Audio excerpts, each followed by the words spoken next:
Brian Feeley, and I am Chief of Sports Medicine and Shoulder Surgery at the University of California, San Francisco. Thank you for your interest in our paper entitled Intramuscular Brown Fat Activation Decreases Muscle Atrophy and Fatty Infiltration and Improves Gait After Delayed Rotator Cuff Repair in Mice. This study is based on the fact that rotator cuff tear outcomes are governed by muscle quality, which is quantified by muscle atrophy and fatty infiltration. We have previously shown with mouse models of rotator cuff injury and repair that there is a specific population of stem cells called fibroadipoprogenitor cells, or FAPs, that are responsible for the development of fatty infiltration. In this study, we used our delayed rotator cuff mouse repair model to study how FAPs treated with a beta-3 adrenergic agonist, amibegron, which we know stimulates FAPs to differentiate into beige fat, would affect muscle quality after a delayed repair.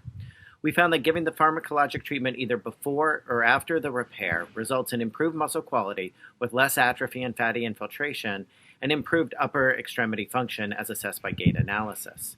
The findings were specific as mice without functional FAPs did not demonstrate these changes. These findings suggest that there may be pharmacologic treatment strategies to improve muscle quality and function after rotator cuff repair. Thank you.